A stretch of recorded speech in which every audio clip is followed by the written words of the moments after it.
रांची का आतंक कहे जाने वाला टीएसपीसी संगठन का सक्रिय सदस्य 1 लाख का इनामी उग्रवादी संतोष गंजू ने आज रांची पुलिस और सीआरपीएफ के समक्ष आत्मसमर्पण कर दिया।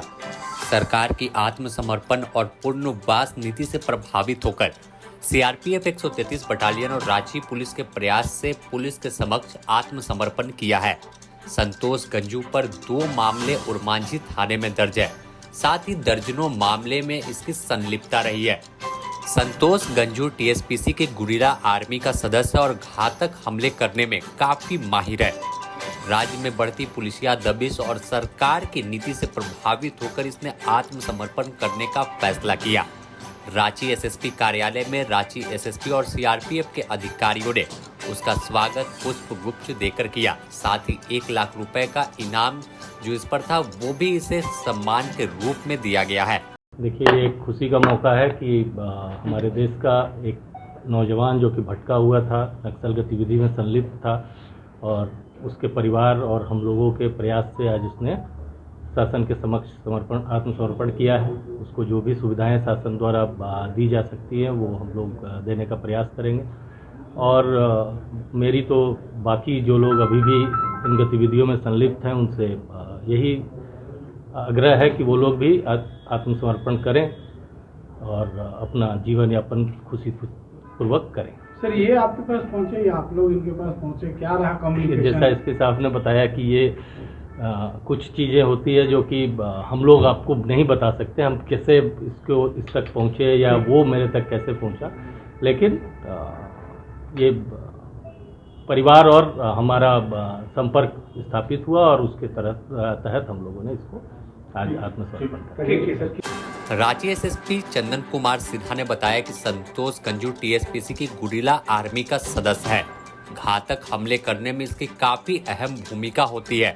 उन्होंने बताया कि सीआरपीएफ के कमांडेंट और रांची पुलिस उग्रवादियों के परिवार वालों से मुलाकात कर उन्हें मुख्य धारा में लौटने का जो है वो गुहार कर रही है, उन्हें समझा रही है।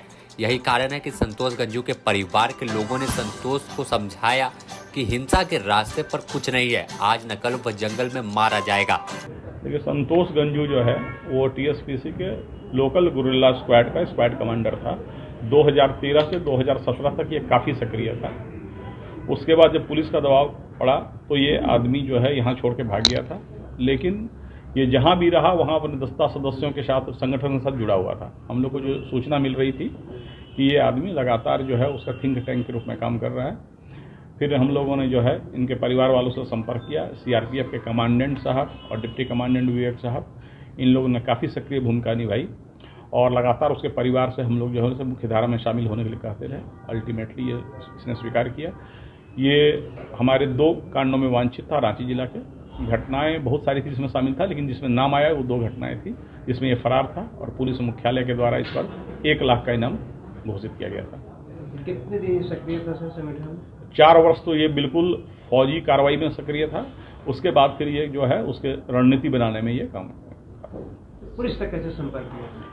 ये तरीका बताना उचित नहीं, क्योंकि बीच के जो लोग हैं उनको संगठन से दुश्मनी हो सकती है, इसलिए हम लोग वो तरीका नहीं बताएंगे कैसे संपर्क आया। पर मैं कह रहा हूँ कि सीआरपीएफ के पदाधिकारियों ने इसमें बहुत ही सराहनीय भूमिका निभाई थी। मुख्य रूप से परिवार की भूमिका रही। हाँ, परिवार वाले भी चाहते थे कि मेन स्ट्रीम में शामिल हो।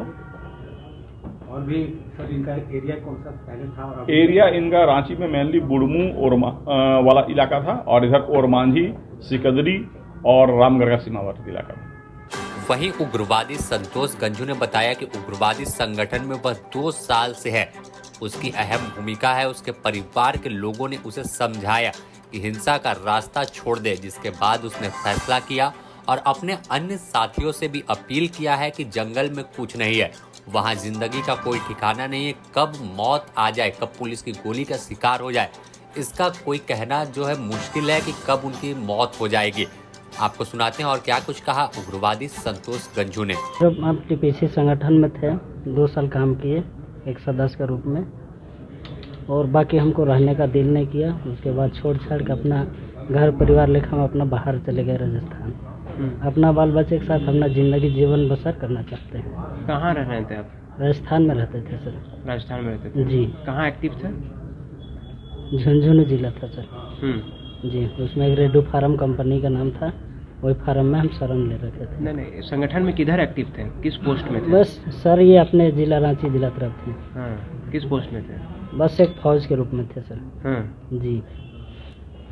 और क्या कहेंगे अपने साथी लोगों को, कैसा है संगठन, उसकी दुनिया कैसी होती है संगठन नहीं की? सर ये गलत है, ये सब हाँ ठीक नहीं है, इसमें कोई ज़िंदगी का कोई भरोसा नहीं है। हाँ वो ज़िंदगी से हमको अच्छा, यही ज़िंदगी अच्छा लगा, हाँ। अपना घर परिवार के साथ मिलजुल के रहना, ये सोच समझ के हम छोड़ दिए सर। तो सीधे तौर पर राज्य में जिस तरह से पुलिसिया दबिश चल रही है, लगातार नक्सलियों के खिलाफ अभियान जारी है, इसका असर भी देखने को मिल रहा है। आए दिन जो उग्रवादी हैं वो पुलिस के समक्ष अपने हथियार डाल रहे हैं और अपनी जिंदगी में नई शुरुआत कर रहे हैं।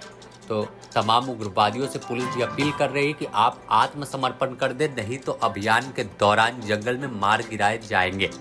Bureau report, the news post, Ranchi.